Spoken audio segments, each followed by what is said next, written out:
નમસ્કાર મિત્રો, આજના આ ખાસ સેશનમાં તમારું સ્વાગત છે. શું તમે ક્યારેય વિચાર્યું છે કે આજે આપણે જે સ્માર્ટફોન અને ફાસ્ટ ઇન્ટરનેટ વાપરી રહ્યા છીએ, ભારતમાં તેનો પાયો આખરે કોણે નાખ્યો હતો?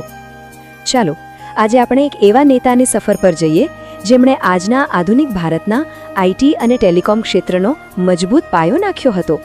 તો સૌથી પહેલો અને રસપ્રદ સવાલ એ થાય કે ભારતમાં ડિજિટલ અને ટેલિકમ્યુનિકેશન ક્રાંતિની ચિનગારી કોણે ચાંપી?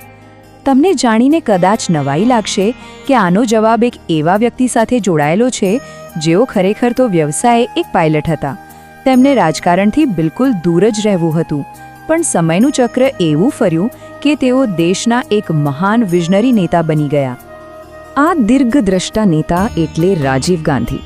ભારતને આધુનિકતાના માર્ગે લઈ જવામાં તેમનું નામ સુવર્ણ અક્ષરે લખાયેલું છે.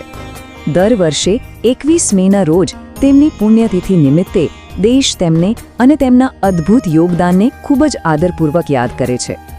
પણ ચાલો પહેલા તેમના બાળપણ અને પ્રારંભિક જીવન વિશે થોડી વાત કરીએ. જેમ મેં પહેલા કહ્યું તેમ તેઓ એકદમ અણધારી રીતે રાજકારણમાં આવ્યા હતા. તેમના પરિવારનો રાજકીય ઇતિહાસ ભલે અત્યંત ભવ્ય રહ્યો હોય, પણ તેમની પોતાની અંગત મહત્વાકાંક્ષાઓ કંઈક અલગ જ હતી. 20 ઓગસ્ટ 1944ના રોજ મુંબઈમાં તેમનો જન્મ થયો. હવે વિચારો, ભારતના પ્રથમ વડાપ્રધાન જવાહરલાલ નહેરુના દોહિત્ર અને ઇન્દિરા ગાંધીના પુત્ર હોવા છતાં રાજીવ ગાંધીને રાજકારણમાં કોઈ જ રસ ન હતો. તેઓ ઇન્ડિયન એરલાઇન્સમાં પાયલોટ તરીકે કામ કરતા હતા.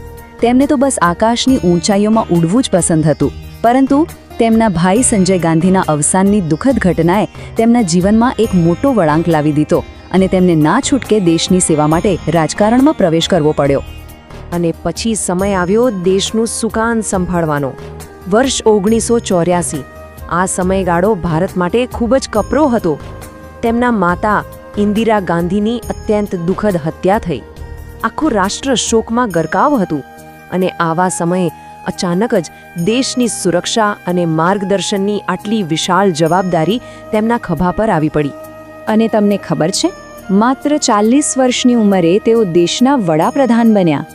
જી હા, માત્ર 40 વર્ષ.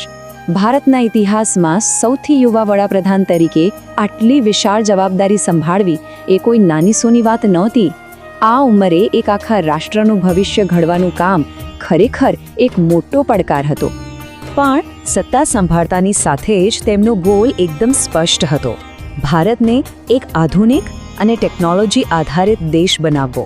તેમણે દેશની દિશા બદલવાનો અને આપણા ભવિષ્યને આધુનિક ટેકનોલોજી સાથે જોડવાનો એક મક્કમ નિર્ણય લઈ લીધો હતો. અને અહીંથી વાર્તા ખરેખર રસપ્રદ બને છે. હવે શરૂ થાય છે ભારતમાં કમ્પ્યુટર અને ટેલિકોમ ક્રાંતિ. આ જ એ સમય હતો જ્યારે ભારતમાં સાચા અર્થમાં ડિજિટલ યુગના મંડાણ થયા. તેમણે દેશમાં કમ્પ્યુટર ટેકનોલોજીના ઉપયોગને મોટા પાયે પ્રમોટ કર્યો.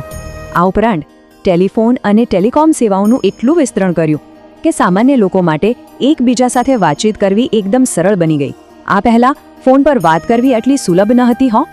સાથે જ તેમણે યુવાનોને વિજ્ઞાન અને ટેકનોલોજી તરફ આગળ વધવા માટે પ્રેરણા આપી અને શિક્ષણને આધુનિક બનાવવા નવી પોલિસીઝ પણ અમલમાં મૂકી. આજે ભારત આઈટી સેક્ટરમાં જે ડંકો વગાડી રહ્યું છે ને, તેના મૂળ સ્પષ્ટપણે આ ઐતિહાસિક પગલાઓમાં જ રહેલા છે. માટે જ તો તેમને કમ્પ્યુટર ક્રાંતિના પ્રણેતા એવું બિરુદ આપવામાં આવે છે. તેમની નીતિઓએ ભારતના સંચાર અને આઈટી ઇન્ફ્રાસ્ટ્રક્ચરનું આખું ચિત્ર જ બદલી નાખ્યું.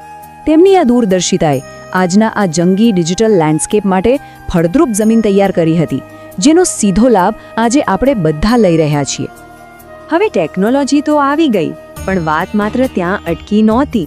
માત્ર શહેરો જ નહીં, પણ પાયાના સ્તરે એટલે કે ગામડાઓમાં વિકાસ કરવો અને લોકશાહીમાં યુવાનોના અવાજને વિશેષ મહત્વ આપવું એ પણ તેમની મુખ્ય પ્રાથમિકતા હતી.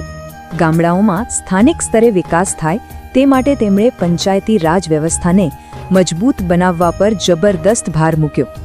તેમનો સ્પષ્ટ મત હતો કે જ્યાં સુધી સત્તાનું વિકેન્દ્રીકરણ નહીં થાય અને ગામના લોકો પોતાના નિર્ણય જાતે લેતા નહીં થાય, ત્યાં સુધી ભારતનો સાચો અને સંપૂર્ણ વિકાસ શક્ય જ નથી. અને આ જ સમયગાળામાં એક બહુ જ મોટો ઐતિહાસિક લોકશાહી નિર્ણય લેવાયો. ભારતમાં મતદાન કરવાની ઉંમર જે પહેલા 21 વર્ષ હતી તેને ઘટાડીને સીધી 18 વર્ષ કરી દેવામાં આવી. જરા વિચારો, આ નિર્ણયથી કેટલા બધા યુવાનો રાષ્ટ્ર નિર્માણ અને રાજકારણમાં સક્રિયપણે જોડાયા. યુવા વર્ગ રાતોરાત લોકશાહીનો સીધો હિસ્સો બની ગયો.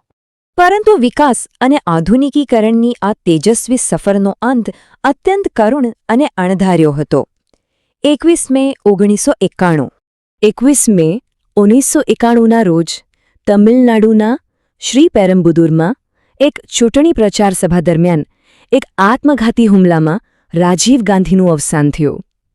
આ એક એવી ભયાનક દુર્ઘટના હતી જેણે સમગ્ર રાષ્ટ્રને ઊંડા આઘાતમાં મૂકી દીધું. ભારત માટે આ દિવસ અત્યંત અંધકારમય બની રહ્યો, કારણ કે દેશે એક જ ઝાટકે પોતાનો એક યુવા અને પ્રગતિશીલ નેતા ગુમાવ્યો હતો. તેમ છતાં એક નેતા તરીકેનો તેમનો વારસો આજે પણ અકબંધ છે. વ્યક્તિ જાય છે, પણ તેમના વિચારો અને કામ હંમેશા જીવંત રહે છે. આધુનિક ભારત, યુવા શક્તિ અને ટેકનોલોજીના વિકાસના પ્રતીક સમાન તેમના કાર્યોને આપણે ક્યારેય ભૂલી શકીએ તેમ નથી. આ જ કારણ છે કે દર વર્ષે તેમને ખૂબ જ સન્માનપૂર્વક યાદ કરવામાં આવે છે. અને અંતમાં આ એક શક્તિશાળી વિચાર ખરેખર પ્રેરણાદાયક છે. આધુનિક વિચાર અને યુવા શક્તિ દેશને આગળ વધારે છે. આ માત્ર એક વાક્ય નથી મિત્રો, પણ આજના આપણા આધુનિક ભારતની વાસ્તવિકતા છે. ટેકનોલોજી અને યુવાનોની ઊર્જાથી દેશ કેવી રીતે નવી ઊંચાઈઓ આંબી શકે છે તે આ ઇતિહાસ આપણને સ્પષ્ટપણે બતાવે છે. તો વિચારજો ચોક્કસ કે આ આધુનિક અને સમૃદ્ધ ભારતના નિર્માણમાં તમારું શું યોગદાન હોઈ શકે છે.